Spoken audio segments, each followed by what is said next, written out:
আসসালামু আলাইকুম সুপ্রিয় শিক্ষার্থীরা, আশা করি তোমরা ভালো আছো এবং নিরাপদে আছো।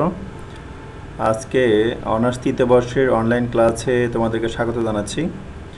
তোমরা জানো যে আমাদের অনলাইন ক্লাস পবিত্র ঈদুল আজহার উপলক্ষে বন্ধ ছিল 3 তারিখ থেকে, যেটা আবার যথারীতি শুরু হয়েছে। তো আজকে থেকে আমরা আবার পুরোদমে ধারাবাহিকভাবে বিভিন্ন টপিকস আলোচনা করব। তো তোমরা জানো যে গত ক্লাসে আমরা ভিএসইপিআর তথ্য, অর্থাৎ valence shell electron pair repulsion যে থিওরি আছে, সেই তত্ত্ব নিয়ে আলোচনা করেছিলাম কিছুটা, এবং সেই তত্ত্বের আলোকে sp3 সংকরণের বা sp3 হাইব্রিডাইজেশনের ক্ষেত্রে কোনো একটি অণুতে মুক্তজোড় ইলেকট্রন যদি উপস্থিত থাকে, তাহলে সেই উপস্থিত মুক্তজোড় ইলেকট্রন সেই অণুটির আকৃতি বা বন্ধন কোণের উপর কীরূপ প্রভাব ফেলতে পারে সেই সম্পর্কে আমরা আলোচনা করেছিলাম। তো আজকে আমরা সেই sp3 সংকরণের পর sp2 সংকরণ, এরপর sp3d সংকরণ, তারপর sp3d3 সংকরণ, এই সংকরণের উপর ভিএসইপিআর তত্ত্বের যে প্রভাব বা ভিএসইপিআর তত্ত্বের আলোকে যে আলোচনা সেগুলো করব। তাহলে আমাদের আলোচনার বিষয়বস্তু হচ্ছে ভিএসইপিআর তত্ত্ব, এবং সেটি তোমরা তো অলরেডি জানো। ভিএসইপিআর তত্ত্বটি হচ্ছে valence shell electron pair repulsion theory. যেই তত্ত্বটি আসলে আলোচনা করে যে কোনো একটি অণুতে কেন্দ্রীয় পরমাণুর যদি মুক্তজোড় ইলেকট্রন থাকে, নিঃসঙ্গ ইলেকট্রন জোড় থাকে, তাহলে সেই নিঃসঙ্গ ইলেকট্রন জোড়ের সঙ্গে বা মুক্তজোড় ইলেকট্রনের সঙ্গে বন্ধন জোড় যে ইলেকট্রন, অর্থাৎ বন্ধন গঠনের যে ইলেকট্রন জোড় থাকে, সেই বন্ধন জোড় ইলেকট্রনের সঙ্গে বিকর্ষণের কারণে অণুর আকৃতি বা অণুর বন্ধন কোণের যে ভিন্নতা হয় স্বাভাবিক মান থেকে, আদর্শ অবস্থা থেকে, সেটি আলোচনা করে এই ভিএসইপিআর তত্ত্ব। তো গতদিন আমরা sp3 সংকরণের আলোকে আলোচনা করেছি। আজকে আমাদের আলোচনার বিষয়বস্তু হচ্ছে sp2 সংকরণ যেসব অণুতে আছে, সেই সব অণুর ক্ষেত্রে যদি কোনো মুক্তজোড় ইলেকট্রন থাকে, তাহলে সেই মুক্তজোড় ইলেকট্রন ভিএসইপিআর তত্ত্বর আলোকে সেটি কীরূপ প্রভাব ফেলতে পারে সেই অণুতে, সেটি আমরা আলোচনা করব। ওকে, তো আমরা আমাদের এই ভিএসইপিআর তত্ত্ব sp2 সংকরণের ক্ষেত্রে প্রথমে আমরা আসি এই বোরন ট্রাইফ্লোরাইড যে অণুটি আছে, এই অণুটির কেন্দ্রীয় পরমাণু যে আছে বোরন, এই বোরনের কিন্তু sp2 সংকরণ ঘটে। তো sp2 সংকরণ হলে অণুর আকৃতি কিন্তু হয় ত্রিকোণাকার সমতলীয় বা সমতলীয় ত্রিভুজাকার, এবং আদর্শ যে বন্ধন কোণ হয় সেই বন্ধন কোণের মান হয় 120 ডিগ্রি। এটি কিন্তু আমি তোমাদের আলোচনা করেছিলাম। সেটি একটু আমরা আরেকবার করি, তাহলে ভিএসইপিআর তত্ত্বটি খুব সহজেই বোঝা যাবে। যেমন এখানে কেন্দ্রীয় পরমাণু বোরন, এখানে যে sp2 সংকরণ হয়েছে সেটার প্রমাণ আমরা কীভাবে দিব? আমরা যে একটা ফর্মুলা জানি সংকরণ এর প্রকৃতি যাচাই করার, সেটি তো তোমাদের অবশ্যই মনে আছে। x সমান half into V plus M minus C plus A. এখানে কোন রাশিটি কি নির্দেশ করে? এক্স হচ্ছে সংকর অরবিটালের সংখ্যা, ভি হচ্ছে কেন্দ্রীয় পরমাণুর বহিস্থ শক্তি স্তরে ইলেকট্রন সংখ্যা, এম হচ্ছে ওই অণুতে উপস্থিত একযোজী পরমাণুর সংখ্যা, সি হচ্ছে ক্যাটায়নের আধানের পরিমাণ, আর এ ক্যাপিটাল এ হচ্ছে অ্যানায়নের আধার পরিমাণ। তো এই অণুটির ক্ষেত্রে আমি যদি এক্স এর মান ক্যালকুলেশন করি,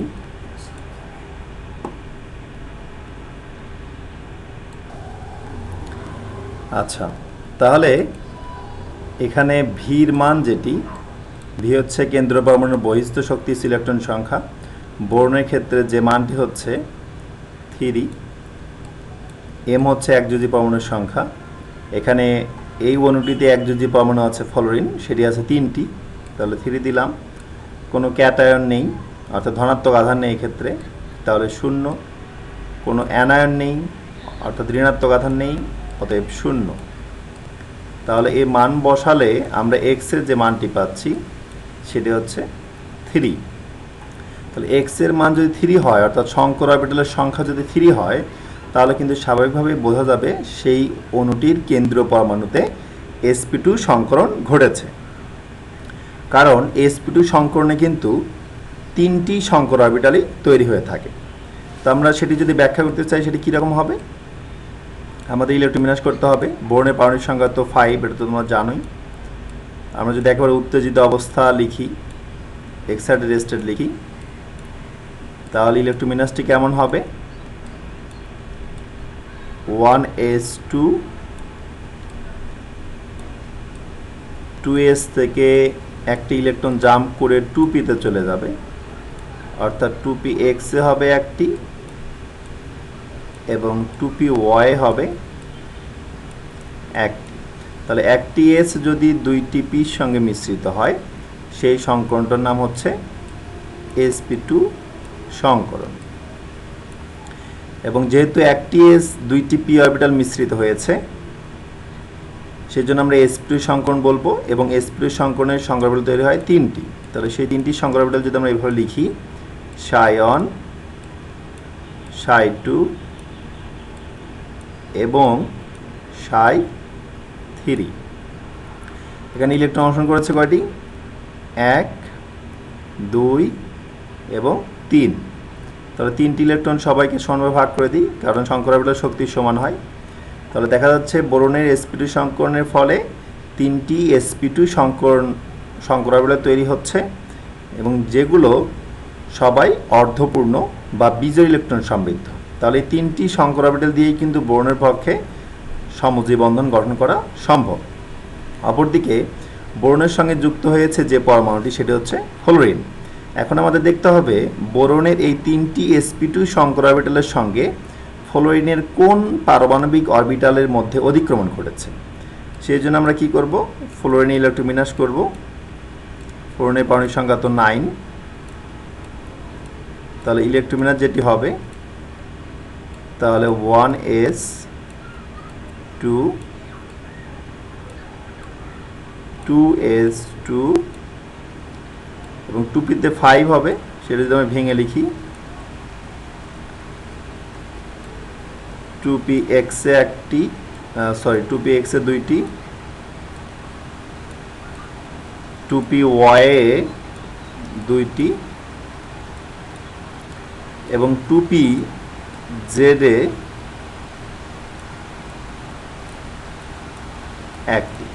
তাহলে ফ্লোরিনের বহিস্থ 2p উপশক্তি স্তরে 2pz অরবিটালটি অর্ধপূর্ণ, অর্থাৎ এই বিজোড় ইলেকট্রন সমৃদ্ধ 2pz অরবিটালের সঙ্গে শঙ্কর অরবিটালগুলোর অধিক্রমণ হবে। তাহলে 3টি ফ্লোরিনের 2pz অরবিটালের সঙ্গে বোরনের শঙ্কর অরবিটালের অধিক্রমণের ফলে এভাবে বোরনের দেখো 3টি sp2 শঙ্কর অরবিটাল, এখানে 1টি, 2টি এবং 3টি। এই 3টি শঙ্কর অরবিটালের সঙ্গে 3টি ফ্লোরিনের 2pz এর অধিক্রমণ হয়েছে। এখানে 2px ধরা হয়েছে। তোমরা তো জানো যে যে কোনোটিতে আমরা 2p ও z দুইটি দিতে পারি, বা 2py দুটি দিতে পারি, 2px দুটি দিতে পারি।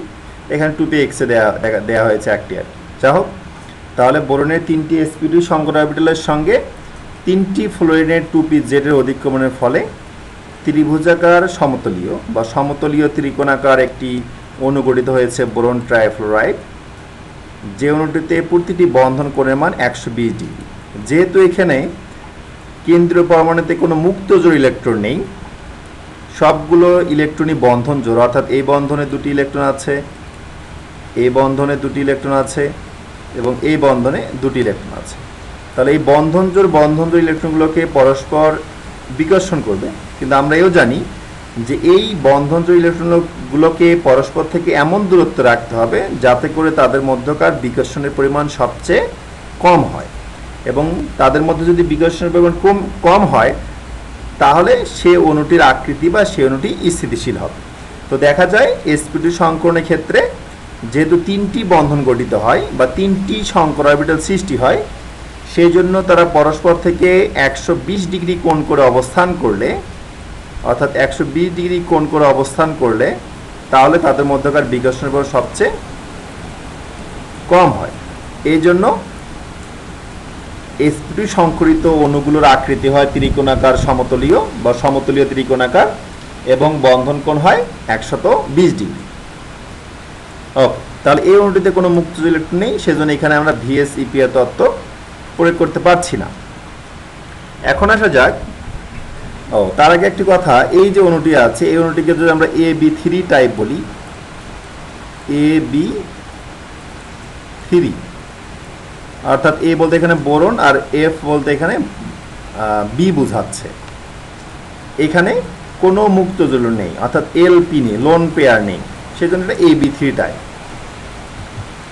ওকে, এখন যদি আমরা এমন একটি অণু চিন্তা করি যে সেখানে অণুটি হবে এমন, A দুইটি বন্ধন আছে, দুটি বন্ড আছে, তার সঙ্গে একটি লোন পেয়ার আছে, অর্থাৎ একটি মুক্ত ইলেকট্রন আছে।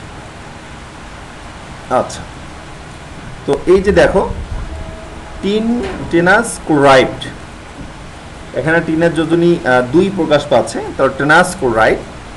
তাহলে এই টেনাস ক্লোরাইডে বা স্টেনাস ক্লোরাইডের যে কেন্দ্রীয় পরমাণু আছে টিন, এই কেন্দ্রীয় পরমাণু টিনে কিন্তু sp2 সংকরণ হয়েছে। সেটা আমরা কিভাবে ব্যাখ্যা করতে পারি? যদি x আমরা ক্যালকুলেশন করি x, তাহলে দেখো ফর্মুলা অনুযায়ী v হচ্ছে কেন্দ্রীয় পরমাণু বহিস্থ স্তরের ইলেকট্রন সংখ্যা, কারণ কেন্দ্রীয় পরমাণু হচ্ছে টিন, তার বহিস্থ স্তরের ইলেকট্রন আছে কয়টি? 4টি। 4 প্লাস m হচ্ছে একযোজী পরমাণুর সংখ্যা, এখানে একযোজী পরমাণু আছে ক্লোরিন, ক্লোরিন আছে 2টি, তাহলে m এর মান হবে 2, কোনো ক্যাটায়ন নেই 0, কোনো অ্যানায়ন নেই 0। তাহলে এখানে আমরা x এর মান কত পাচ্ছি? 3। তাহলে যেহেতু x এর মান 3, অর্থাৎ সংকর অরবিটালের সংখ্যা পাওয়া যাচ্ছে 3, তাহলে স্বাভাবিকভাবে এখানে টিনের sp2 সংকরণ ঘটেছে। আচ্ছা, এখন টিনের sp2 সংকরণের ব্যাখ্যাটা আমরা কীভাবে দিতে পারি? টিনের যদি আমরা ইলেকট্রোবিন্যাস লিখতে যাই, অনেক বড় ইলেকট্রোবিন্যাস, তারপর যদি আমরা একটু চেষ্টা করি, তোমরা তো জানো যে টিনের পারমাণবিক সংখ্যা হচ্ছে 50, পারমাণবিক সংখ্যা 50। আমরা যদি ইলেকট্রোবিন্যাস লিখি তাহলে তার বহিস্থ স্তর দেখবো এমন হবে 1s2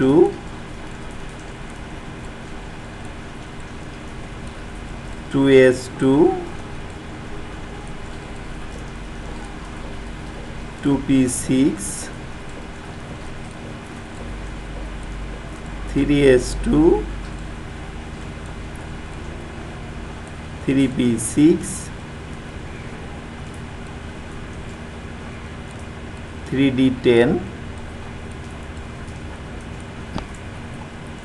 3d10 এরপর 4s2 4p6 4d10। আচ্ছা, এখন আমরা ইলেকট্রন সংখ্যা কাউন্ট করে দেখি। 2 2 2 4, 4 হচ্ছে 10, 10 2 12, 12 হচ্ছে 18, 18 10 28, 28 আর 2 30, 30 আর 6 36, 36 আর 10 46, তাহলে আর থাকলো 4টি, অর্থাৎ 5s2 হবে এবং 5p2 হবে। কারণ 5p2 যদি হয় তাহলে 5px এ একটি হবে, 5py এ একটি হবে। এ হচ্ছে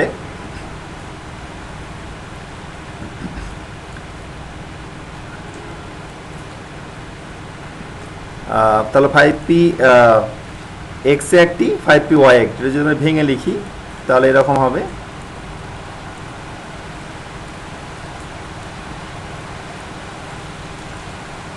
ফাইভ পিতে 2টি ইলেকট্রন আছে, অর্থাৎ 5px এ আমরা লিখবো একটি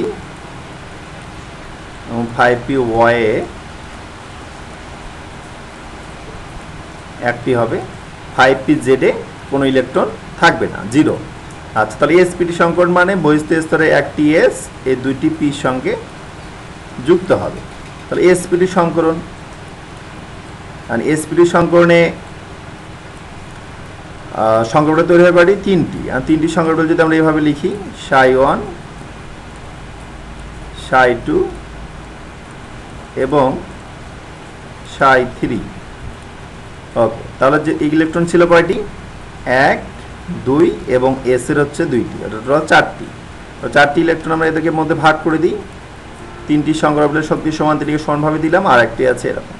তাহলে যেহেতু 3-এর ক্ষেত্রে sp2 সংকরণের ফলে 3টি সংখ্যা অরবিটাল তৈরি হচ্ছে, যে 3টি সংখ্যা অরবিটালের মধ্যে একটি আছে জোড় অবস্থায় এবং 2টি আছে বিজোড় অবস্থায়, তাহলে এই যে জোড় অবস্থায় যে সংখ্যা অরবিটালটি আছে এইটি কিন্তু কোনো বন্ধন গঠন করতে পারবে না।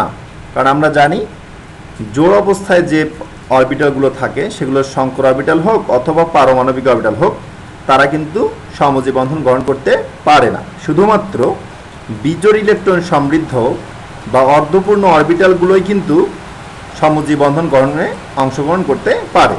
তো 3-এর ক্ষেত্রে 3টি sp2 সংখ্যা অরবিটাল যদি আমরা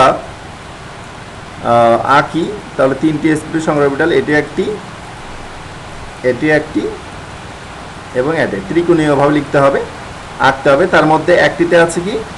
2টি মুক্ত জোড় ইলেকট্রন আছে। তাহলে এই sp2 সংখ্যা অরবিটাল দিয়ে কিন্তু কোনো বন্ধন গঠন সম্ভব নয়।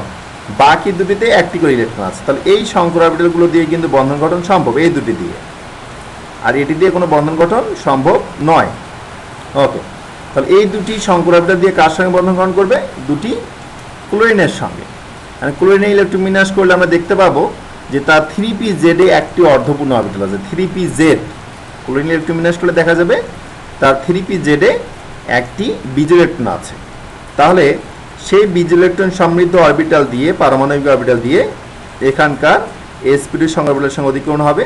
অধিক্রমণটা তো হবে এমন, এটা তোমরা জানোই, 3pz দিয়ে অধিক্রমণ হলো। তাহলে বন্ধনটি কেমন হলো? 3 কেন্দ্র পরমাণু, এদিকে একটি বন্ধন গঠিত হলো, এদিকে একটি। তাহলে এখানে একটি ক্লোরিন এবং এখানে একটি ক্লোরিন, আর এইখানে একটি মুক্ত জোড় থাকবে, একটি মুক্ত জোড় বা নিঃসঙ্গ জোড়।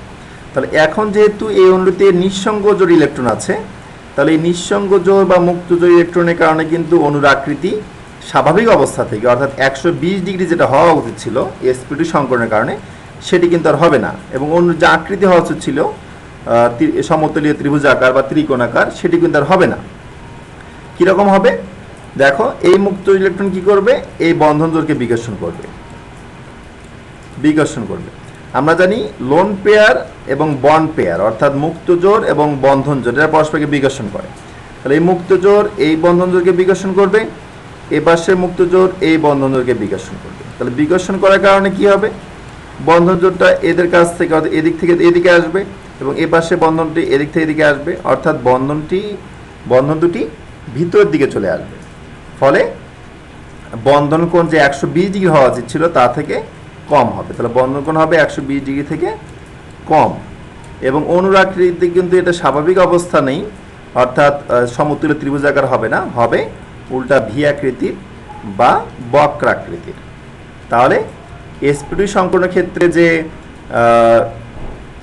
অণুর আকৃতি হওয়া উচিত ছিল সমতুল্য ত্রিভুজাকার, সেটি না হয়ে এখানে হচ্ছে উল্টা ভি আকৃতির। কারণ কি? এখানে একটি কেন্দ্রীয় পরমাণুতে একটি মুক্ত ইলেকট্রন আছে। সেই মুক্ত ইলেকট্রনের কারণে ভিএসিপি এর তত্ত্ব অনুযায়ী তাদের বন্ধন কোণ এবং অণুর আকৃতিটা স্বাভাবিক অবস্থা থেকে ভিন্ন হয়ে যাবে।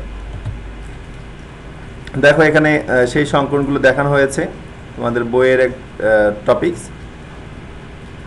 এখানে 3টি sp2 সংকরণ, সেই সংকরণের সঙ্গে ক্লোরিনের 2টি পি অরবিটাল অধিক্রমণ হয়েছে, ফলে অণুর আকৃতিটি উল্টা ভি আকৃতির হবে, অর্থাৎ এমন হবে।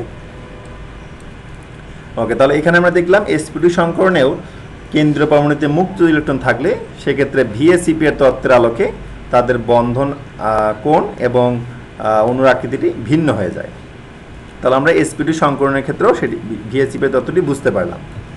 এবার আসা যাক sp3d সংকরণের ক্ষেত্রে ভিএসিপি এর তত্ত্ব আমরা আলোচনা করব। তো sp3d সংকরণে বুঝতে পারছো, একটি s, 3টি p এবং একটি d, অর্থাৎ মোট 5টি পারমাণবিক অরবিটাল পরস্পরের সঙ্গে মিশ্রিত হয়। তাহলে স্বাভাবিকভাবেই এখানে সংকর অরবিটাল তৈরি হবে 5টি, এবং সেই 5টি সংকর অরবিটাল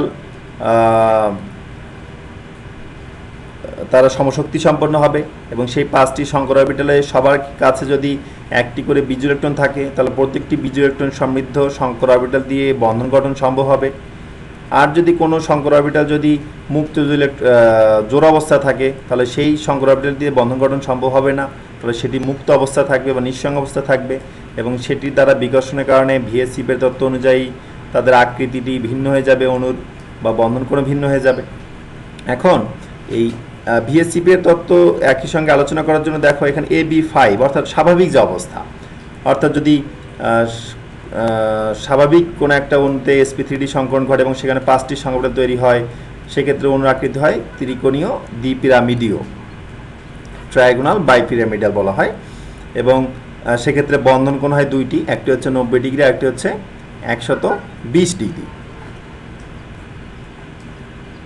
ওকে, আর যদি অণুর ক্ষেত্রে যদি দেখা যায় যে sp3d সংকর হয়েছে, বন্ধন হওয়া উচিত ছিল 5টি, সেক্ষেত্রে দেখা যাচ্ছে যে একটি মুক্ত ইলেকট্রন আছে, মুক্ত ইলেকট্রন সমৃদ্ধ সংকর অরবিটাল, তাহলে সেটিতে বন্ধন কোণ সম্ভব হবে না, তাহলে তার আকৃতি হয়ে যায় বিকৃত চতুস্থলকীয় এবং বন্ধন কোণ ভিন্ন হয়ে যায়। আবার AB3 টাইপ মানে হচ্ছে এখানে বন্ধন তৈরি হয়েছে 3টি আর মুক্ত ইলেকট্রন আছে 2টি, তাহলে সেক্ষেত্রে দেখা যায় অণুর আকৃতি ত্রিকোণাকার দ্বিপিরামিডীয় থেকে বিকৃত হয়ে যায় টি শেপ, টি আকৃতি। আবার যদি বন্ধন 2টি হয় কিন্তু মুক্ত ইলেকট্রন 3টি থাকে, সেক্ষেত্রে অণুর আকৃতি হয়ে যায় সরলরৈখিক বা লিনিয়ার, এবং সেগুলো উদাহরণ হচ্ছে এই সব আয়ন বা যৌগের ক্ষেত্রে। তাহলে আমরা ধারাবাহিকভাবে আলোচনা করি। প্রথমত আমরা AB5 অর্থাৎ স্বাভাবিক অবস্থাটা দেখি। যেমন এখানে এ বলতে ফসফরাস, এক্স বলতে ফ্লোরিন বা ক্লোরিন বা ব্রোমিন, এগুলো হতে পারে। তো আমরা ফসফরাস পেন্টাক্লোরাইড যেটি আছে, এটি কিন্তু sp3d যে সংকরণ ঘটে সেটি কিন্তু আমরা ব্যাখ্যা করেছিলাম। যা হোক, আমরা আবার দেখব sp3d সংকরণ এখানে হচ্ছে এবং তার থেকে যে বিকৃতি হয়, স্বাভাবিক অবস্থা থেকে ভিন্ন হয়ে যায়, বিচ্যুতি ঘটে ভিএসসি বা তত্ত্বের জন্য, সেটিও আমরা দেখব। ওকে, তাহলে আমাদের প্রথম হচ্ছে AB5 টাইপ। দেখো এখানে 5টি sp3d সংকর অরবিটাল করা হয়েছে। ধরো ফসফরাস পেন্টাক্লোরাইড, এখানে কেন্দ্র পরমাণু হচ্ছে ফসফরাস। এর যে sp3d সংকর হয়েছে সেটা আমি তোমাদের দেখিয়েছিলাম, আবারও দেখাচ্ছি।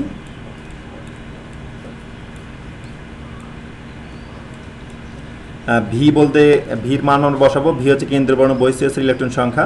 তোমরা জানো যে ফসফরাসের বহিঃস্থিতির 5টি ইলেকট্রন আছে, প্লাস এম হচ্ছে একযোজী পরমাণুর সংখ্যা। এখানে একযোজী পরমাণু আছে ক্লোরিন, তার সংখ্যা হচ্ছে 5, কোনো ক্যাটায়ন নেই 0, এবং কোনো অ্যানায়ন নেই 0।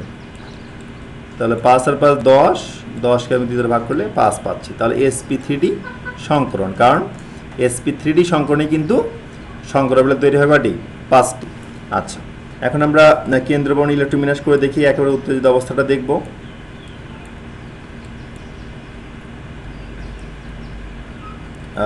ফসফরাসের তো পারমাণবিক সংখ্যা 15, তোমাদের জানোই।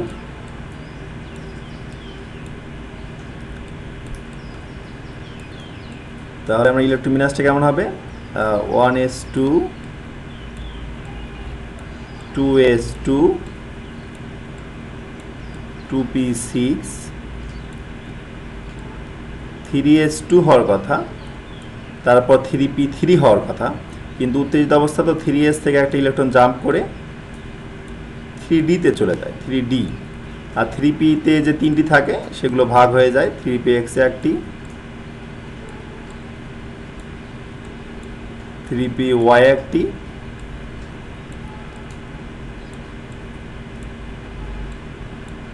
3pz-এ একটি, এবং 3d-তে চলে যায়, ধরো 3dxy একটি। এই 3s থেকে জোড়া ভেঙে 3d-তে চলে যায়। তাহলে এই যে 5টি অর্ধপূর্ণ যে অরবিটালগুলো আছে, পারমাণবিক অরবিটালগুলো আছে, একটি s, 3টি p এবং একটি d, এই সবগুলো মিলে sp3d সংকরণ, sp3d সংকরণ। এবং sp3d সংকরণ হলে সংকর অরবিটাল তৈরি হবে কয়টি? 4টি, ψ1, ψ2, ψ3 সাই 4 এবং সাই 5। তাহলে এখানে ইলেকট্রন অংশগ্রহণ করেছে কয়টি? 1 2 3 4 এবং 5। তাহলে 5টি সংখ্যা অরবিটাল আমরা দেই এখানে। যেহেতু 5টি সংখ্যা অরবিটালেই অর্ধপূর্ণ বা বিজোড় অবস্থায় আছে ইলেকট্রনগুলো, সেই জন্য 5টি সংখ্যা অরবিটাল দিয়েই বন্ধন গঠন সম্ভব হবে। এবং সেই 5টি সংখ্যা অরবিটাল পরস্পর থেকে এইভাবে অবস্থান করবে, ত্রিকোণাকার দ্বিপিরামিডীয়ভাবে অবস্থান করবে। এবং এই প্রতিটি সংখ্যা অরবিটালের সঙ্গে ক্লোরিনের 3pz এর যে 3pz যেটি ইলেকট্রন বিন্যাস করলে দেখতে পারবা, ক্লোরিনের বহিস্থ 3pz এ অর্ধপূর্ণ অবস্থায় থাকে, অর্থাৎ বিজোড় ইলেকট্রন থাকে একটি। সেই 3pz দিয়ে প্রতিটি sp3d সংখ্যা অরবিটালের সঙ্গে অধিক্রমণ হয়ে বন্ধন গঠন হবে এবং সেই অণুটি তো হবে দেখতে এমন।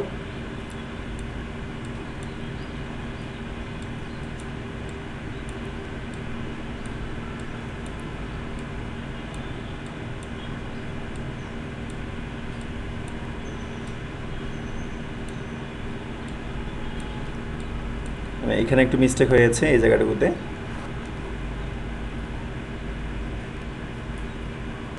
আচ্ছা, এই জায়গাতে ক্লোরিন হবে, এরকম হবে ত্রিকোণাকার দ্বিপিরামিডীয় হবে। এখানে কিন্তু দুই ধরনের বন্ধন আছে, সেটা একটু ভালোভাবে খেয়াল করো। বলছি এখানে এই যে উপরে যে বন্ধন এবং নিচে যে বন্ধনটি, এই দুটি বন্ধনকে বলা হয় অক্ষীয় বন্ধন। অক্ষীয়, উপরেরটি এবং নিচেরটি এটি হচ্ছে অক্ষীয়, এবং এই তিনটি বাকি যে তিনটি আছে সেই তিনটি হচ্ছে নিরক্ষীয়। এবং এখানে দেখো, খেয়াল করো, এই যে উপরের এটি এবং এটি, এই দুটি বন্ধন হচ্ছে অক্ষীয়, দুটি অক্ষীয় sp3d হাইব্রিড অরবিটাল। এবং এই যে বাকি তিনটি আছে, এই বাকি তিনটি এটি এবং এটি, এই তিনটি বন্ধন হচ্ছে নিরক্ষীয়। তো একটা নিরক্ষীয়র সঙ্গে একটা অক্ষীয় বন্ধন কোণ হচ্ছে, অর্থাৎ একটা অক্ষীয়র সঙ্গে একটা নিরক্ষীয় বন্ধন কোণ হচ্ছে 90 ডিগ্রি। এবং দুটি নিরক্ষীয়ের মধ্যকার বন্ধন কোণ, অর্থাৎ এখান থেকে এখানে অথবা এখান থেকে এখানে, এদের বন্ধন কোণ হচ্ছে 120 ডিগ্রি। তাহলে sp3d সংকরণ হলে দুই ধরনের বন্ধন কোণ থাকে, 90 ডিগ্রি থাকে একটি, 120 ডিগ্রি থাকে একটি। আর হচ্ছে অণুর আকৃতি হয় ত্রিকোণাকার দ্বিপিরামিড। এটা হচ্ছে স্বাভাবিক অবস্থা। এখন যদি সে অণুতে কেন্দ্র পরমাণুর যদি sp3d সংকরণ ঘটে, কিন্তু সেখানে যদি মুক্ত ইলেকট্রন থাকে, তাহলে কিন্তু সেক্ষেত্রে অণুর আকৃতি ত্রিকোণাকার দ্বিপিরামিডীয় থেকে ভিন্ন হতে পারে বা বন্ধন কোণ ভিন্ন হতে পারে। তো সেটা আমরা এখন দেখব। দেখো, ফসফরাস পেন্টাক্লোরাইডের অণুর আকৃতিটা এখানে দেখানো হয়েছে, ত্রিকোণাকার দ্বিপিরামিডীয় গঠন। এখন আমরা দেখব যে sp3d সংকরণ ঘটবে, কিন্তু সেখানে অণুর আকৃতি স্বাভাবিক অবস্থা থেকে ভিন্ন হবে। তাহলে আমরা টাইপটা ধরলাম ab4 লোন পেয়ার। তার মানে বন্ধন গঠিত হয়েছে কেন্দ্রীয় পরমাণুর সঙ্গে 4টি এবং একটি মুক্ত ইলেকট্রন থাকবে, এরকম অণু। যেমন উদাহরণ একটু আগে দেখলাম আমরা সালফার টেট্রাফ্লোরাইড, এই অণুটিতে কেন্দ্রীয় পরমাণু সালফারের sp3d সংকরণ হয়েছে, কিন্তু অণুর আকৃতি ত্রিকোণাকার দ্বিপিরামিডীয় অর্থাৎ স্বাভাবিক না হয়ে বিকৃত চতুস্তলকীয় হয় বা ডিস্টর্টেড টেট্রাহেড্রাল হয়ে থাকে। এখানে যে সালফারের যে sp3d সংকরণ হয়েছে তার প্রমাণটা কি? এক্স এর মান বের করে দেখো, হাফ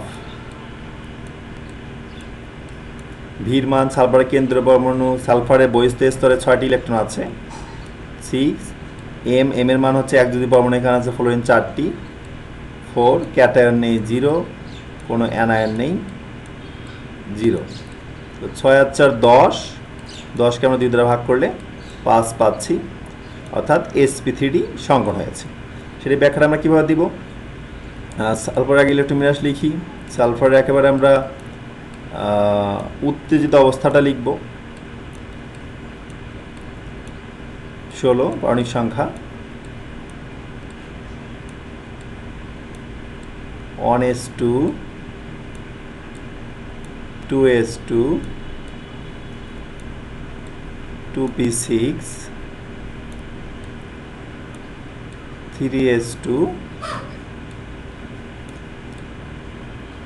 3s2 না হয়ে 3s1 হবে, এবং 3p4 যেটি আছে, 3p4কে আমরা ভেঙে লিখি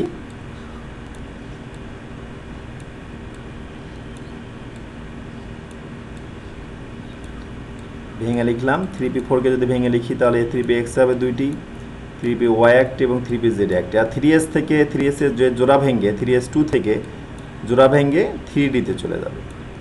মনে করো 3dxy লিখলাম আমরা।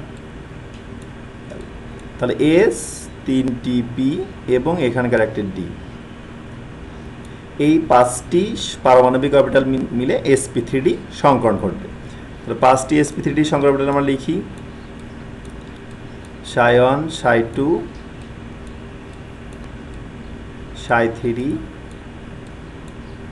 ψ4 এবং ψ5। তাহলে এখানে ইলেকট্রন অংশগ্রহণ করেছে কয়টি? 1 2 3, 3 একে 4, 4 একে 5, 5 একে 6টি। তাহলে এতে যেহেতু শক্তি সমান, হুন্ডের নীতি অনুযায়ী সবাইকে আগে একটি করে ইলেকট্রন দিচ্ছি। 5টি হয়ে গেল, আর একটি ইলেকট্রন আমরা এখানে দিলাম। তাহলে এখন দেখা যাচ্ছে এই 5টি সংকর অরবিটালের মধ্যে এই সংকর অরবিটালটি কিন্তু জোড় অবস্থায় আছে, অর্থাৎ এটি দ্বারা কোনো বন্ধন গঠন হবে না। তাহলে এই সংকর অরবিটালে যে দুটি ইলেকট্রন থাকবে তারা নিঃসঙ্গ অবস্থা থাকবে বা মুক্ত অবস্থা থাকবে বা লোন পেয়ার হিসেবে থাকবে। আর বাকি 4টি সংকর অরবিটাল দিয়ে 4টি বন্ধন গঠন হবে। তাহলে sp3d যেহেতু সংকরণ হয়েছে, তাহলে স্বাভাবিকভাবে আমরা গঠনটা এরকম হওয়া উচিত, সেটা আমরা আগে আঁকি যেমন হওয়া উচিত।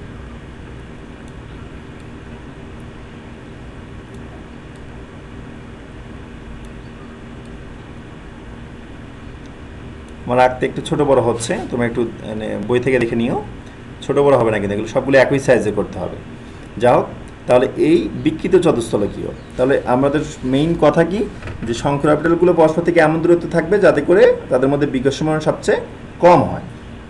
এখন এই 5টি সংকর অরবিটালের মধ্যে এই সংকর অরবিটালটিতে জোড় অবস্থায় আছে, তাহলে এই সংকর অরবিটাল দিয়ে কোনো বন্ধন গঠন সম্ভব নয়। তাহলে বাকি যে 4টি সংকর অরবিটাল থাকবে, এটি এটি এটি এবং এটি, এই সংকর অরবিটালগুলো দিয়ে বন্ধন গঠন হবে। কার সঙ্গে? ফ্লোরিনের 2pz যে পারমাণবিক অরবিটালটি আছে, যেটি ফ্রি অর্ধপূর্ণ আছে বা বিজোড় ইলেকট্রন আছে, সেটি দিয়ে অধিক্রমণ ঘটবে। এদিকে একটি বন্ধন হবে, এদিকে একটি অধিক্রমণ হবে, বন্ধন হবে, এদিকে একটি বন্ধন হচ্ছে এবং এদিকে একটি বন্ধন হচ্ছে। এই সংকর অরবিটাল দিয়ে কিন্তু কোনো বন্ধন হবে না, অর্থাৎ অণুটি হবে এমন।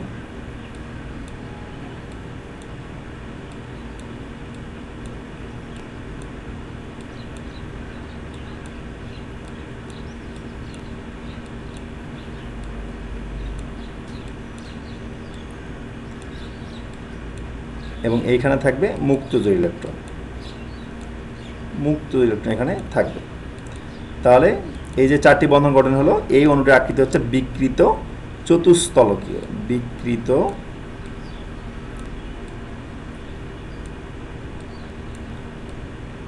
বিকৃত চতুস্থলকীয়।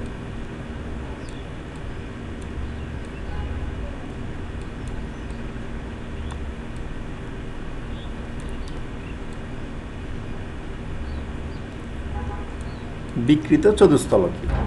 ওকে, এখানে বন্ধন কোণ ভিন্ন হয়, যেমন এইটুকু বন্ধন কোণ হচ্ছে স্বাভাবিক অবস্থাতে থাকবে না, কারণ এইটুকু হওয়া উচিত ছিল 90 ডিগ্রি। একটা অক্ষীয়ের সঙ্গে একটা নিরক্ষীয় বন্ধন কোণ হওয়া উচিত ছিল 90 ডিগ্রি, কিন্তু এই মুক্ত জোড়ের সঙ্গে বন্ধন জোড়ের বিকর্ষণের কারণে এই মুক্ত জোড়ের সঙ্গে বন্ধন জোড়ের বিকর্ষণ হবে, আবার এই মুক্ত জোড়ের সঙ্গে বন্ধন জোড়ের বিকর্ষণ হবে। তাহলে বিকর্ষণ যদি হয় তাহলে বন্ধনগুলো ভিতর দিকে চলে আসবে, অর্থাৎ এটা এদিকে যাবে আর এটা এইদিকে যাবে, ফলে বন্ধনগুলো স্বাভাবিক অবস্থা থেকে কমে যাবে। এটুকু হওয়া উচিত ছিল 90 ডিগ্রি, সেটা না হয় এটুকু হবে হচ্ছে 89 ডিগ্রি। আর এই বন্ধন কোণটি হওয়া উচিত ছিল হচ্ছে দুটি নিরক্ষের মধ্যে বন্ধন কোণ হওয়া উচিত ছিল হচ্ছে 120 ডিগ্রি, সেটি এখন কমে হবে 111 ডিগ্রি। এই মুক্ত ইলেকট্রনের সঙ্গে বন্ধন জোড়ের বিকর্ষণের কারণে এই বন্ধন কোণগুলো ভিন্ন হয়ে যায় এবং আকৃতি হয়ে যায় ভিন্ন রকমের। তাহলে এ হচ্ছে AB4 LP টাইপ, অর্থাৎ সালফার টেট্রাফ্লুরাইড অণুর ক্ষেত্রে ভিএসসিপি তত্ত্বের আলোকে আলোচনা। ওকে, এরপর আমরা আরেক ধরনের অণু চিন্তা করতে পারি, যেমন AB3 বন্ধন গঠন হবে ধরো 3টি, AB3, তাহলে লোন পেয়ার ইলেকট্রন থাকবে কয়টি? 2টি।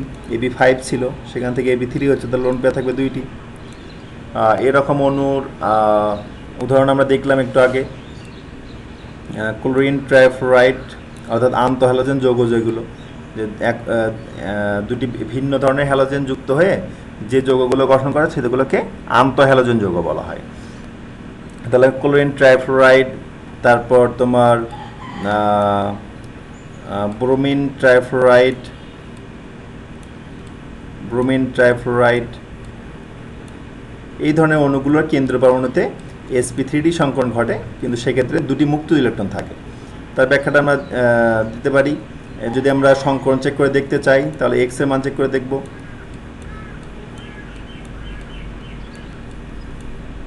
এখানে কেন্দ্র পরমাণু ক্লোরিনের বহিস্থ স্তরে আছে 7টি ইলেকট্রন, ভির মান তাহলে 7, এম এর মান 1 যদি পরমাণুর সংখ্যা এখানে কেন্দ্র পরমাণু ছাড়া আছে কি ফ্লোরিন আছে, তাহলে 3টি আছে, 3 দিলাম আমরা, কোনো ক্যাটায়ন নেই 0, কোনো অ্যানায়ন নেই 0।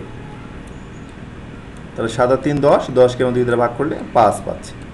তাহলে এখানে যেহেতু সংখ্যাগুলোর সংখ্যা x1 5 পাচ্ছি, তাহলে এখানে কেন্দ্র পরমাণু ক্লোরিনে কিন্তু sp3d সংকরণ ঘটেছে।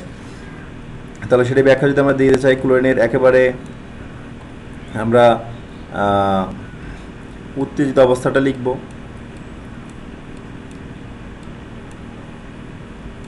ক্লোরিনের পরমাণুর সংখ্যা 17। এর যদি আমরা ইলেকট্রোবিন্যাস লিখি তাহলে 1s2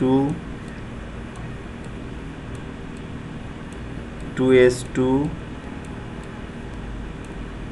2p6 3s থেকে একটা ইলেকট্রন অথবা 3p থেকে, যেখান থেকে ইচ্ছা 3s2 রাখলাম, 3p5 হবে, 3p5 থেকে জোর ভেঙে মনে করো 3d-তে চলে যাচ্ছে, তাহলে 3px-এ 2টি, 3py-এ ছিল 2টি, সেখান থেকে একটি, স্বাভাবিক অবস্থায় 3py কিন্তু 2টি ছিল, সেখান থেকে জোর ভেঙে যাবে 3pz, যেটা একটিতে স্বাভাবিকভাবে একটি ছিল, উত্তেজিত অবস্থায় একটি, এবং 3py যে 2টি ছিল সেখান থেকে একটি ভেঙে ধরো 3dx চলে গেল, 3dxy চলে গেল। এখন একটি s, 3টি p এবং একটি d, এই যে 5টি পারমাণবিক অরবিটাল মিশ্রিত হচ্ছে, তাহলে সংখ্যা অরবিটাল হবে 5টি sp3d সংখ্যা অরবিটাল যদি আমি লিখি ψ1 ψ2 ψ3 ψ4 এবং ψ5, তাহলে এই 5টি সংখ্যা অরবিটালের মধ্যে আমরা ইলেকট্রন ভাগ করে দিব। এখানে ইলেকট্রন আছে 2 2 2 4 5 6 7, 7টি ইলেকট্রন আছে। তাহলে আমরা 7টি প্রথমে সবাইকে 100 নীতি অনুযায়ী একটি করে দিব, যেহেতু এতে শক্তি সমান দিলাম, অপর 2টি ইলেকট্রন আমরা এখানে জোর করে দিচ্ছি। তাহলে এই 5টি সংখ্যা অরবিটালের মধ্যে দেখলেই বোঝা যাচ্ছে যে এই 2টি সংখ্যা অরবিটাল কিন্তু বন্ধন গঠন করতে পারবে না, আর এই 3টি বন্ধন গঠন করতে পারবে। তাহলে এই 2টি সংখ্যা অরবিটালে যে ইলেকট্রন জোড়গুলো থাকবে এগুলো কী অবস্থা থাকবে? মুক্ত জোড় অবস্থা। এবং এই নিঃসঙ্গ ইলেকট্রন জোড় বা মুক্ত জোড়ের কারণে কিন্তু এই অণুটির আকৃতি স্বাভাবিকভাবে যে ত্রিকোণাকার দ্বিপিরামিডে হওয়া উচিত ছিল sp3d সংকরণের কারণে সেটি কিন্তু হবে না, সেটি ভিন্ন হয়ে যাবে, আকৃতি ভিন্ন হবে। সেটা আমরা কীরকম করে দেখব? তাহলে 5টি sp3d সংকর অরবিটাল আমরা রাখবো ত্রিকোণাকার দ্বিপিরামিডে ভাবে।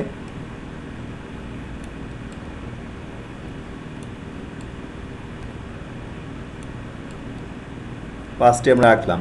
এর মধ্যে কি হবে যে 2টি সংকর অরবিটালে মুক্ত ইলেকট্রন এভাবে অবস্থান করবে, 2টি নিরক্ষীয় সংকর অরবিটালে, 2টি নিরক্ষীয় সংকর অরবিটালে। ওকে, তাহলে এই যে 3টি সংকর অরবিটাল আছে এগুলোতে কিন্তু একটি করে ইলেকট্রন আছে। তাহলে এই সংকর অরবিটালগুলো দিয়ে বন্ধন করানো সম্ভব। কার সঙ্গে বন্ধন করানো করেছে?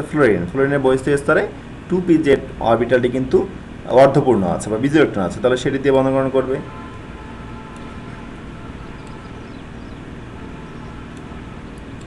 এরমভাবে অধিক্রমণ হলো। এখন বন্ধন গঠন, ক্লোরিন থাকলো উপরে একটি, সরি এদিকে কিন্তু উপরে বন্ধনটি হবে, একটু হয়ে গিয়েছে, ড্রয়িংটা একটু সমস্যা হয়ে গিয়েছে। এদিকে একটা ফ্লোরিন থাকবে, আবারও বলছি এই জায়গাটাও কিন্তু হবে না, এই জায়গাটা কিন্তু একটু মিস্টেক হয়ে গিয়েছে, ফ্লোরিন হবে, আর এই দুটিতে মুক্ত ইলেকট্রন থাকবে। এই দুটি মুক্ত ইলেকট্রনের কারণে অণুর আকৃতিটা বিকৃত হয়ে যাবে, বন্ধন কোনো ভিন্ন হয়ে যাবে। ওকে, তাহলে এখানে অণু দেখতে কেমন হচ্ছে? টি শেপ হচ্ছে, কিন্তু দেখো এরকম হচ্ছে, টির মতো, টি শেপ বলা হয়, টি আকৃতির। তাহলে আমরা এ ধরনের অণু দেখলাম। আরেকটি টাইপ আছে কি? আরেকটি টাইপ হচ্ছে বন্ধন গঠন হবে মাত্র 2টি, AB2, তাহলে মুক্তজোর থাকবে কয়টি? 5টি হওয়া ছিল, তাহলে 2টি হয়েছে, তাহলে মুক্তজোর থাকবে 3টি। এই ধরনের আমরা কী দেখলাম? Xenon difluoride. জেনন ডাইফ্লোরাইডে কেন্দ্রবর্ণ জেননের sp3d সংকরণ ঘটে, কিন্তু তার অনু-আকৃতি ত্রিকোণাকার দ্বিপিরামিডীয় না হয়ে এই মুক্ত ইলেকট্রনের কারণে বিকৃতি হয়, লিনিয়ার হয়, সরলরৈখিক হয়। তো এটা তোমরা নিজেরা দেখে নিও, আশা করি তোমরা পারবে। নিজেরা কেন্দ্রবর্ণ জেননে ইলেকট্রন বিন্যাস করবে। জেননের পারমাণবিক সংখ্যা তো জানোই 54, ইলেকট্রন বিন্যাস করবে, করে তার sp3d সংকরণটা দেখাবে। সেখানে 5টি sp3d সংকর অরবিটালের মধ্যে 3টি সংকর অরবিটালে জোড় অবস্থা থাকবে, বাকি 2টি সংকর অরবিটালে বিজোড় ইলেকট্রন থাকবে। সেই 2টি সংকর অরবিটাল দিয়ে ফ্লোরিনের 2p-z অরবিটালের সঙ্গে অধিক্রমণ হয়ে লিনিয়ার বন্ড অনুগঠিত হবে, লিনিয়ার। অর্থাৎ জেননের এই যে 5টি সংকর অরবিটাল যে আমি আঁকা উচিত sp3d অনুযায়ী, সেটি এমন হবে, একটু এটা দেখাচ্ছি, এমন হবে, কিন্তু তার মধ্যে এই 3টি নিরক্ষীয় সংকর অরবিটালে 3টি সংকর অরবিটালে 3টি জোড় অবস্থা থাকবে।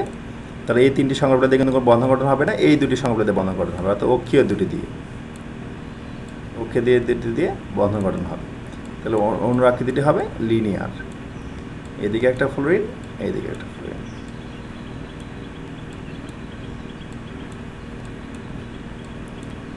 আর এগুলো মুক্তজোর হিসেবে থাকবে।